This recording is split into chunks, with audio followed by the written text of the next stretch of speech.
Be Me, Alexandria. For the last few years, my entire life has been this co-working space I manage. We call it the Hive. It wasn't just a job, it was my baby, my vision. I poured everything into making it more than just a place with desks and good Wi-Fi. I wanted to build a community, a real one. And for a long time, I actually did it. It was amazing. The place was always buzzing with energy.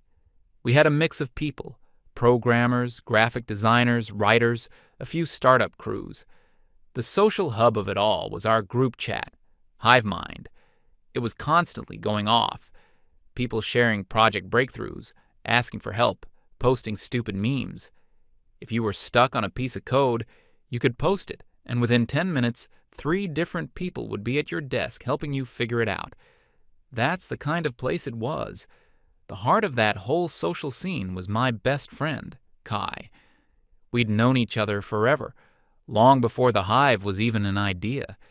He's a game designer, one of those people who just radiates creative energy. He was the one organizing the after-work drinks, the spontaneous pizza lunches, the weekend board game nights. He was the social engine. I was the one who made sure the space itself ran smoothly. We were a perfect team. I remember this one time, a new freelance developer was having a meltdown over a deadline. He was just staring at his screen, completely blocked. Kai saw it from across the room, walked over, pulled up a chair and just started talking to him. Not even about work at first. Then Beckett, one of our senior engineers, came over too. Beckett's a bit older, more cynical, but a genius. The 3 of them huddled together, and an hour later, the developer was not only back on track, but laughing. That night, the developer bought a round of beers for everyone. That was the magic of the Hive. It was collaborative, supportive. It felt like a family. I was so proud of what we'd built. Then, maybe sometime last year, I started thinking we could be even better. I went to a few leadership and community management workshops.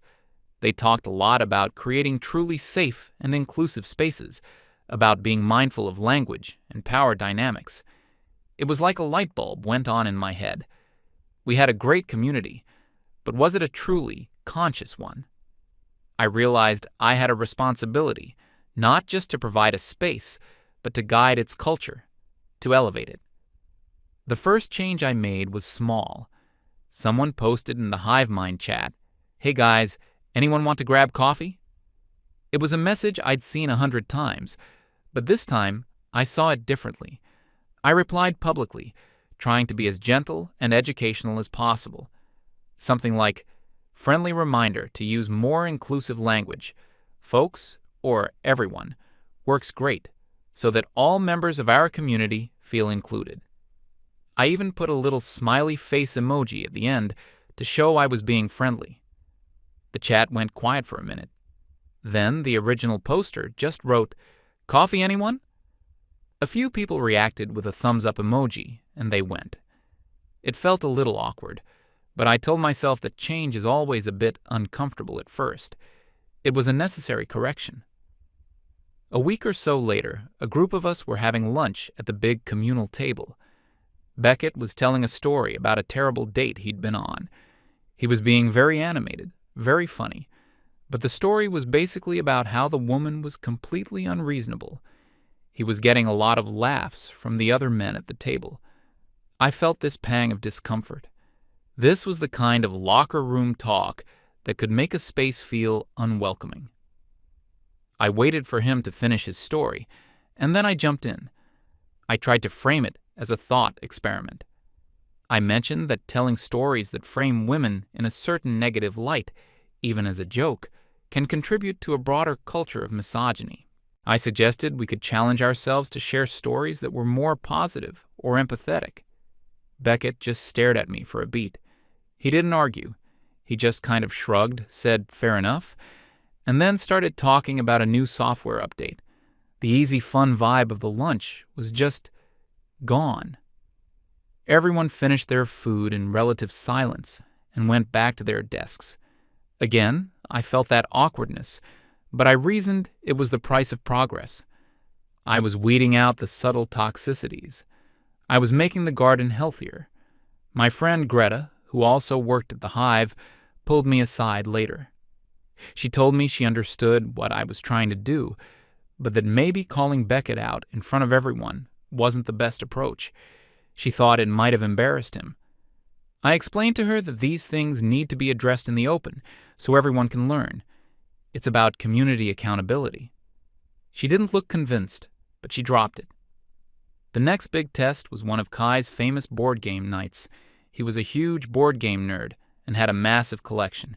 He announced we'd be playing this big, competitive territory control game. It was a favorite in the group. It was always loud, full of friendly trash talk, alliances, and betrayals. Thinking about the workshops, I realized how much the event centered on conflict and domination.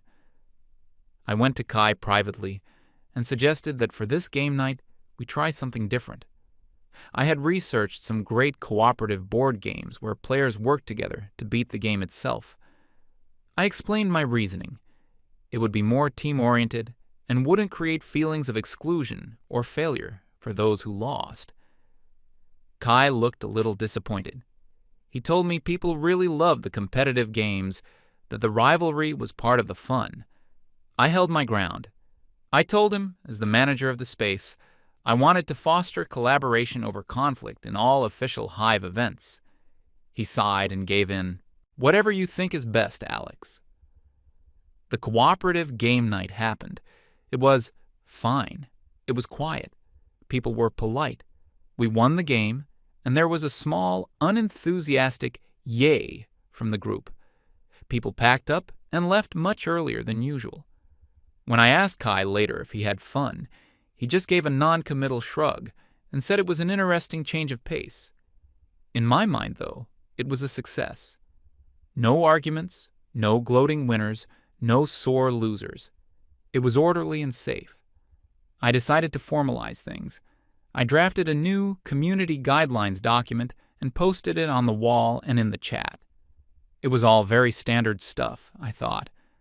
Be respectful, use inclusive language, be mindful of the impact of your words, foster a culture of collaboration, not antagonism.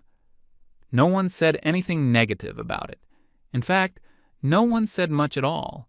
The vibe in the hive began to change, slowly. The main chat became quieter. The memes and jokes started to dry up. It became more utilitarian, people asking work-related questions or me posting official announcements. The big, boisterous group lunches became smaller. More and more, I'd see guys just eating at their desks with headphones on. Part of me was pleased. The space felt more mature, more professional. The chaotic frat house energy was gone. But there was another part of me that felt a little sad. I missed the buzz. I missed the laughter. I told myself it was just a transitional period. People were adapting to a more thoughtful way of interacting. Kai was still around, still friendly, but the spark was gone. He stopped organizing things spontaneously. If I wanted a social event to happen, I had to be the one to schedule it and promote it. I tried to talk to him about it one afternoon. I asked if everything was okay, telling him he seemed a bit distant. He just smiled that tired smile and told me he was just swamped with work, that a big project was taking up all his energy. I believed him. It seemed plausible. The other men followed his lead. They became polite, quiet, and distant. They were perfect members of the co-working space. They paid on time. They didn't cause trouble. They kept to themselves. But they were like ghosts. The social fabric that had made the hive special was fraying, thread by thread. I thought maybe we needed a big, positive event to bring everyone back together, to reignite that old spark. That's when Kai came to me with his big idea. It was something he'd been dreaming about for years, a 24-hour charity gaming livestream. He wanted to do it for the local children's hospital to raise money for new equipment. His passion was infectious. He had a whole plan laid out, a schedule of games, a list of people from the hive who could take turns playing, donation goals with fun rewards. It was brilliant. It was exactly what we needed, a massive collaborative project that was all about doing good. This, I thought, was the perfect opportunity to put our new, conscious community values into practice on a grand scale. I told him I was 100% on board and would help him every step of the way. He was so happy. I saw a flash of the old Kai, the energetic, inspiring guy I missed so much. He got to work immediately, and his energy started to pull people out of their shells. People volunteered to help with the tech setup, to design the on-screen graphics, to manage the social media promotion.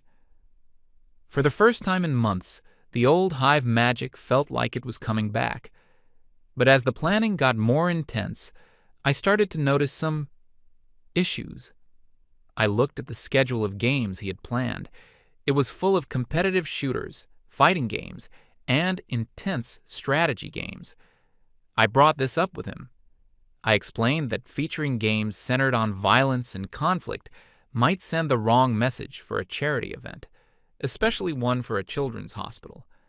I suggested we include more family-friendly, creative, or puzzle-based games. He looked at me, completely baffled. He explained that these were the games people were actually good at and enjoyed watching. That high-skill, competitive gameplay is what draws viewers and donations on these platforms. I understood his point from a strategic perspective, but I had to think about our community's brand and values. I insisted we diversify the lineup to be more inclusive of different tastes and less focused on digital violence. He pushed back a little, for the first time in a long time. He said it would hurt their donation potential. I told him that sometimes you have to be willing to sacrifice a little performance for your principles. He eventually agreed, but he seemed really deflated. He just erased a few games from the whiteboard and asked me what I wanted to replace them with. A few days later, I looked at the list of people he had signed up for streaming slots. It was almost all men. I knew this wasn't malicious. The most hardcore gamers in our space just happened to be men. But the optics were terrible. I told Kai we needed to make a concerted effort to recruit more women streamers, that it was essential for the event to look diverse and representative of our whole community. He ran a hand through his hair, looking stressed. He told me he had asked everyone, and the people who signed up were the ones who were enthusiastic and confident enough to stream for hours on end. He said some of the women he asked had declined because they weren't comfortable with being on camera or weren't competitive gamers. I told him that wasn't good enough. I said it was our job to create an environment where they would feel comfortable. I told him to go back and personally encourage them, to offer them shorter, less demanding slots, maybe playing one of the cooperative games I had suggested. He didn't argue this time. He just nodded, looking exhausted, and said he would handle it. The planning phase was tense. Every conversation felt like I was coaching him, guiding him, correcting his course. He wanted to make the donation rewards things like the winner of this match gets to pie a streamer in the face. I had to explain to him how that kind of humor, centered on public humiliation, was lowbrow and could be seen as promoting a hostile or aggressive atmosphere. I suggested alternatives, like the donor getting to name a character in a game or choose the next music track. Every single day, there was something new I had to fix. He was the heart and soul of the operation, but I was its conscience, its brain. Greta asked me if maybe I was micromanaging him too much. She said he looked like he was about to snap. I told her I was just making sure the event was executed perfectly, not just in terms of money raised, but in terms of the values it represented. I was protecting the Hive's reputation. I was protecting his project from its own blind spots. By the day of the stream, Kai looked like a ghost. He had dark circles under his eyes and was moving like a robot. But everything was in place. The setup looked professional. The schedule was diverse and inclusive. The donation incentives were wholesome. I had successfully molded his raw, chaotic passion into something polished, responsible, and safe. I was proud of what I had accomplished. I thought that once the event was a success, he would see that all my interventions, all my corrections were for the best. He would understand that I was just helping him be the best version of himself. The stream was about to go live. He was doing the final checks on the equipment, his back to me. I walked up and put a hand on his shoulder. I told him I was so proud of all the work he'd done. He didn't turn around. He just flinched, very slightly, and kept on working. The stream went live. The first couple of hours were a little slow, as expected for the middle of a workday. But Kai was a great host. He was funny, engaging with the chat, and genuinely good at the games. Slowly, the viewer count started to climb. Donations started trickling in. By the evening, the place was packed. People who had finished work stayed behind to watch and cheer. The energy in the room was electric. I took over managing the donation alerts and reading messages from the chat, acting as a sort of co-host. I made sure to highlight the most wholesome messages and gently steer the conversation away from anything that felt too aggressive or gamery. Every time someone made a donation, the whole room would cheer. We flew past our first few donation goals. I saw Kai relax as the night went on. He was still tired, but he was in his element. He was a natural leader, a natural entertainer. I felt a surge of pride watching him and watching my community. This was what the Hive was supposed to be. Everyone working together, supporting each other, doing something good for the world, and I had helped guide it there. I had made it inclusive. I had made it safe. During one of the more competitive matches, one of the streamers got really hyped up after a win. He shouted and banged the desk a little, a very typical gamer reaction. A few years ago, I wouldn't have thought twice about it. But now, I saw it as a small burst of toxic masculinity. Aggression, a celebration. I made a mental note to talk to him about it later, privately, about channeling that energy more constructively. The night bled into the early morning. A few people went home to sleep, but a core group of us stayed, powered by coffee and the thrill of it all. Kai was a machine. He played for hours straight, his focus unwavering. Around 6 a.m., when the sun was starting to come up, we hit our main fundraising goal. The room exploded. People were hugging, high-fiving. It was an incredible moment. Kai just gave a weak smile, looking completely drained. But we weren't done. The stream was scheduled for 24 hours. The last few hours were a blur. The donations just kept coming in, faster and faster. It was like we had tapped into something, a wave of generosity. When the 24-hour mark finally hit, we had more than doubled our original goal. The final number on the screen was staggering. The stream ended, and the room just erupted into the loudest, most joyful noise I'd ever heard in the Hive. People lifted Kai onto their shoulders.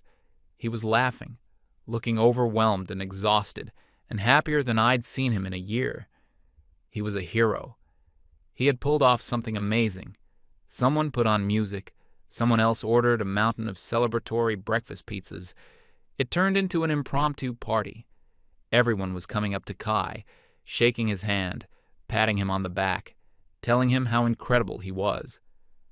I stood back for a bit, just watching. I saw the community I had dreamed of, but I also saw the things that still needed work.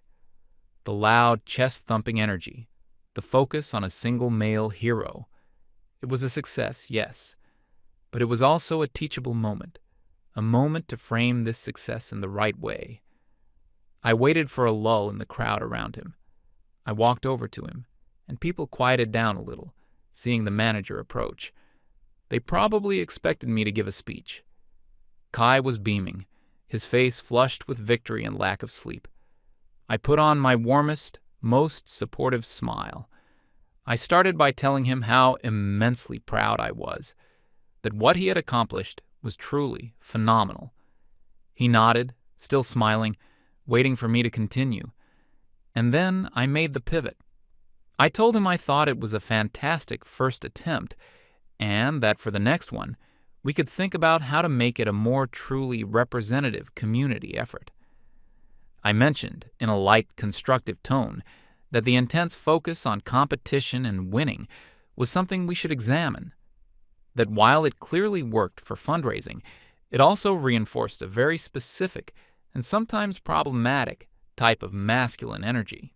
I suggested that the event's success was a testament to his passion, but also that we could achieve similar results in the future through a more collaborative and less antagonistic framework. I was essentially giving him notes for improvement, the way a good mentor would. I was helping him see the bigger picture.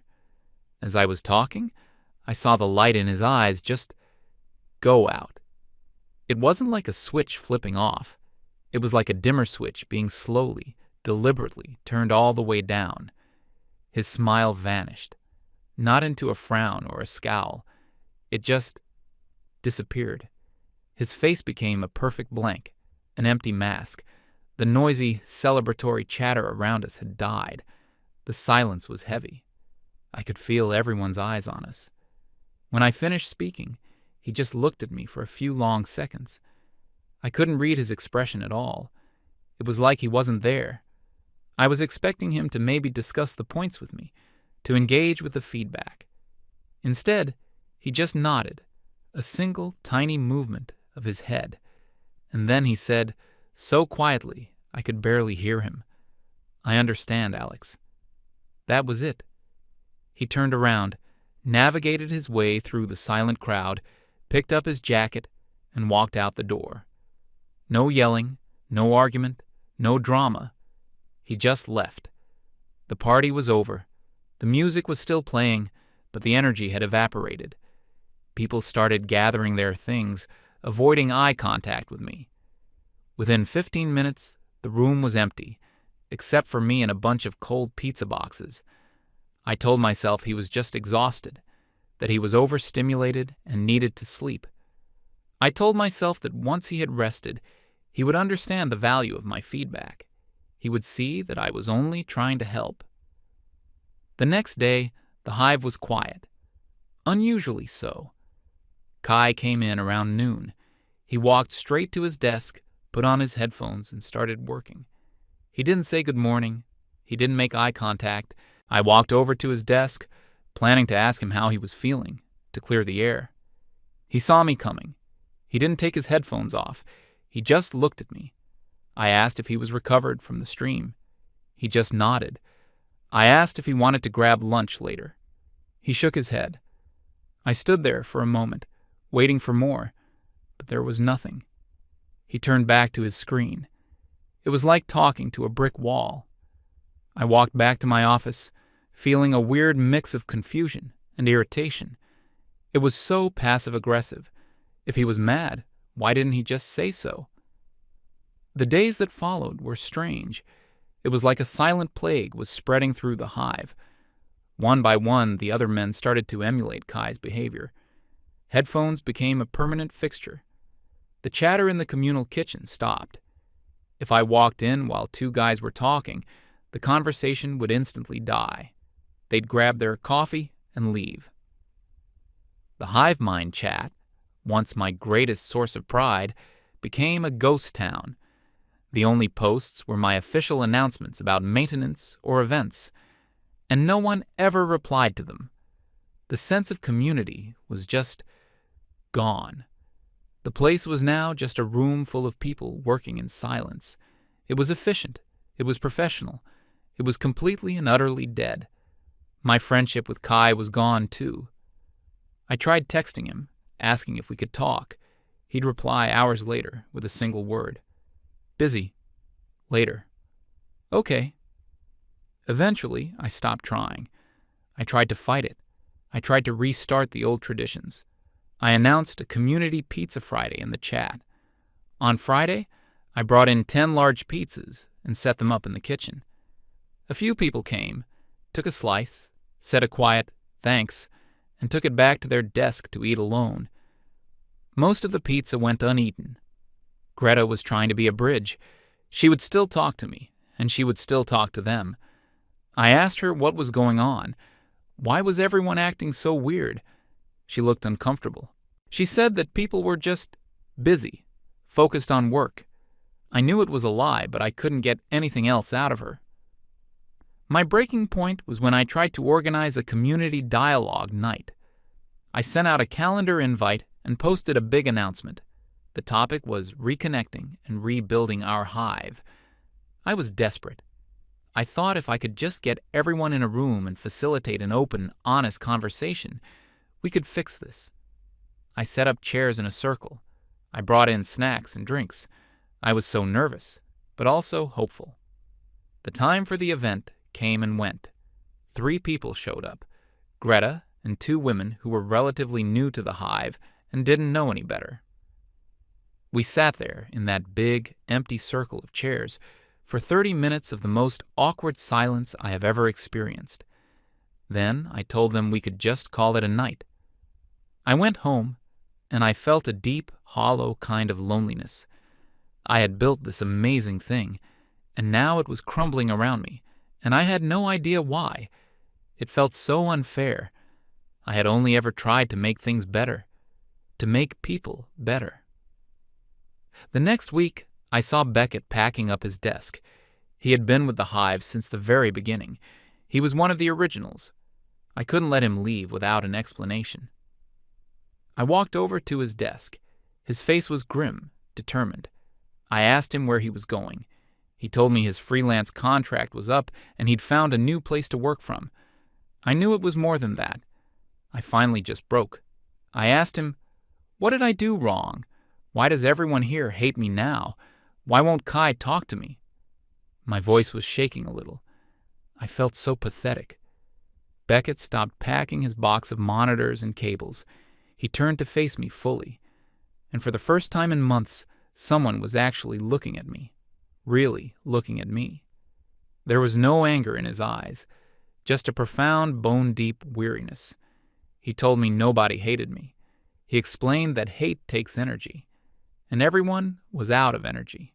He said I had turned every single social interaction, from a joke in a chat to a lunch conversation, into a test. A test they could never pass, because the rules were always changing, and the judge was also the prosecutor.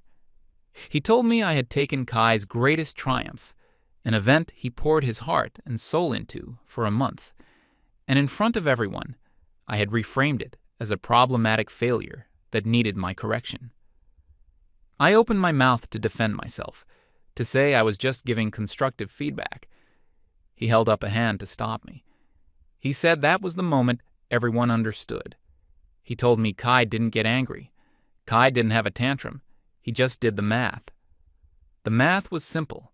The emotional cost of engaging with me and my new rules had become too high.